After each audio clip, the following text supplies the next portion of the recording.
بسم اللہ والصلاۃ والسلام علی رسول اللہ خاتم النبیین ورحمۃ اللہ عالمین۔ ہمارا آج کا موضوع ہے کہ تیل کی جو موجودہ قیمتیں بہت زیادہ بڑھ رہی ہیں، اس کی وجہ کیا ہے اور مستقبل میں تیل کی جو قیمتیں ہیں کس طرف جائیں گی۔ جیسا کہ آپ جانتے ہیں کہ یہ تقریباً ایک سال کے اندر 70% کے قریب تیل کی قیمتیں بڑھی ہیں۔ کچھ چیزیں ایسی ہوتی ہیں جن کا فوری طور پر کوئی ایسا واقعہ رونما ہوتا ہے کہ جو کہ اثر انداز ہوتا ہے۔ تو موسٹ امپورٹنٹ جو ایونٹ ہوا ہے پریزنٹ ایرا میں وہ ہے رشین انویژن آن یوکرین۔ اور یہ رشین انویژن آن یوکرین ہی کافی نہیں تھا،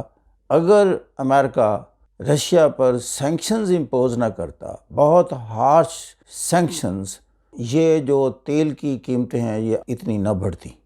اس میں 2-3 ایلیمنٹ ہیں جس پر ہم بات کریں گے۔ براہ راست سینکشنز کا امپیکٹ کیا ہوا،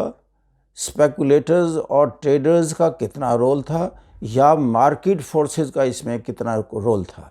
پہلی بات تو یہ دیکھنا پڑے گی کہ جو رشیا کا امپیکٹ ہے یا رشیا کا ایک رول ہے گلوبل انرجی سپلائی میں، وہ ایک بہت زیادہ ہے۔ آپ جانتے ہیں کہ رشیا کی سب سے بڑی جو ایکسپورٹ ہے گیس اور پیٹرولیم کی ہے، اور یورپ جو پرٹیکولرلی نارتھ اور ایسٹرن یورپ ہے وہ ڈپینڈنٹ ہے رشین گیس امپورٹس پر، جس میں جرمنی جو کہ میں سمجھتا ہوں جس وقت یورپ کی سب سے بڑی اکنامک پاور ہے، اس کا 40% جو انحصار ہے وہ رشین گیس پر ہے۔ جیسے کہ نارڈک سٹریم بھی آپ سمجھتے ہیں کہ بالٹک سی میں سے جو گیس پائپ لائن جرمنی کو سپلائی کرتی ہے، یہ بھی اسی کانٹیکسٹ میں اس کی ڈپینڈنس شو کرتی ہے کہ رشیا پر اس کی کتنی ڈپینڈنس ہے، اور اس کے ساتھ ہی پولینڈ، یہ سارا ایسٹرن یورپ رشین گیس پر انحصار ہے۔ اور سینکشن سے مراد بائیڈن کی یہ تھی کہ رشیا سے امپورٹ بند کر دی جائے، ساری دنیا رشیا سے آئل اور گیس نہ خریدے تاکہ اس کی اکانومی اتنی نیچے چلی جائے، وہ جو ٹرمز اینڈ کنڈیشنز ہیں امریکن اور اس کے الائز کی، اس پر وہ سرنڈر کر دے۔ دوسرا فیکٹر ہوا کہ کرونا پینڈیمک کے بعد آپ نے دیکھا جو ہی اکنامک ایکٹیویٹیز بڑھتی ہیں تو کنزیومر ڈیمانڈ جو ہے پیٹرولیم پر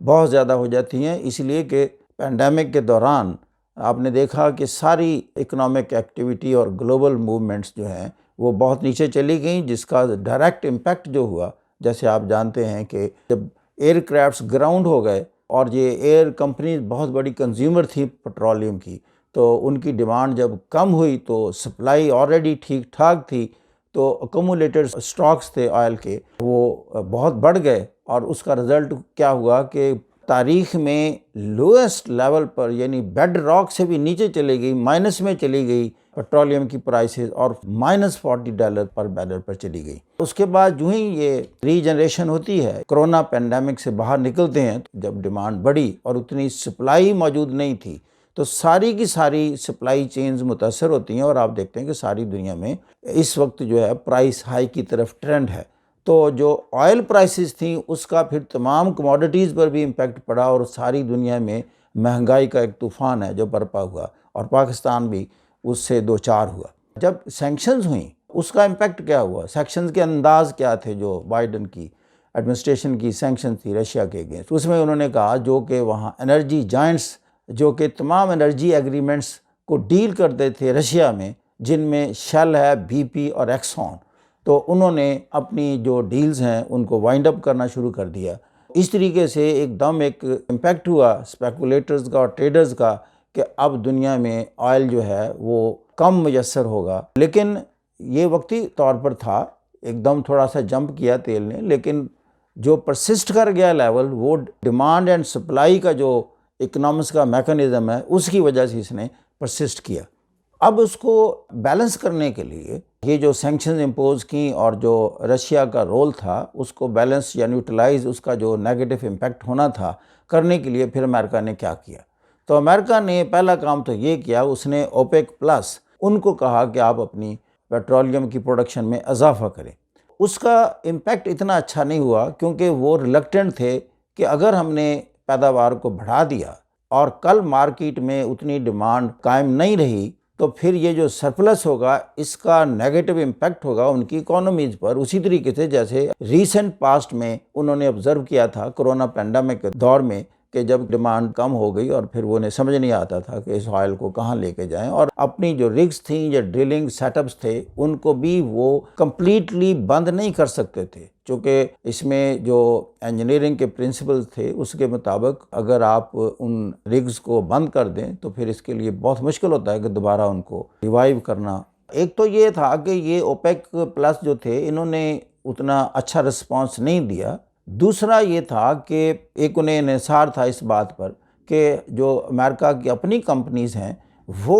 آئل گیس کو پروڈیوس کریں گی اور پھر اس کو بیلنس کریں گی، جو کہ سکیرسٹی پیدا ہوئی ہے۔ دیکھا یہ گیا کہ وہ بھی ریلکٹنٹ تھی۔ آپ نے دیکھا کہ جو اکنامکس کے ڈائنامکس ہیں وہ اپنا رول ادا کرتے ہیں، مارکیٹ فورسز جنہیں ہم کہتے ہیں، ملکوں کی جو ایڈمنسٹریٹو پولیٹیکل ایکسپیڈینسیز ہیں صرف ان کی رسپونڈ نہیں کرتے۔ دیکھا یہ گیا کہ جو ڈیمانڈ تھی، جو فورکاسٹ تھی یا جو ڈائریکشن تھی کہ کتنا بڑھائیں یہ اوپیک جو ہیں تیل کی پیداوار کو، انہیں کہا گیا اور ایکسپیکٹ کیا گیا کہ جو جولائی اگست کے مہینے آ رہے ہیں کہ اس میں 468,000 بیرل پر ڈے اتنی ریکوائرمنٹ ہے جو رشین فیکٹر ہے اس کو نیوٹرلائز کرنے کے لیے، لیکن جو مورگن سٹینلے انالسٹ ہیں ان کے مطابق اتنی پیداوار نہیں ہو سکے گی، بلکہ یہ 160 سے لے کر 170,000 بیرل پر ڈے تک انکریز ضرور ہوگی۔ جو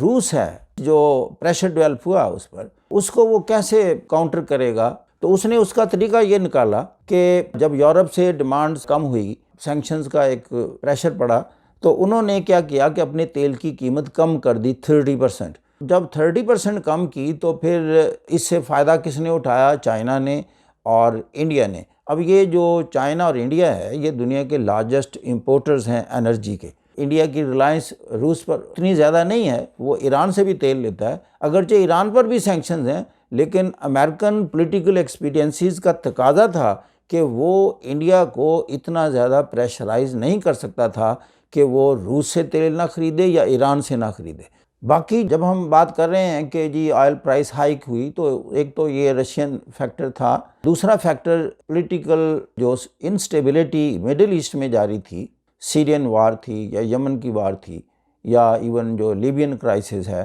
اس کا بھی اثر پڑا ہے، یہ بھی پرائس ہائیک میں ایک رول اس نے بھی ادا کیا۔ ایک اور تھوڑا سا انالیسز ہے، کہا جاتا ہے کہ اس میں جو آئل ایکسپورٹ کرنے والے کنٹریز ہیں وہ اتنے فائدہ نہیں اٹھا رہے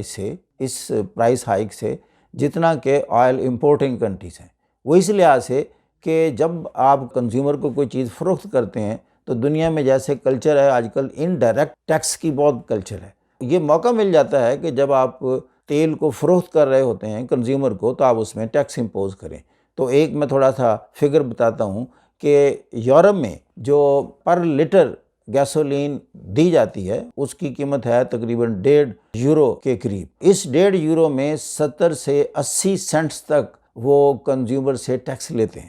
اور ایک انالیسز کے مطابق دنیا میں جو آئل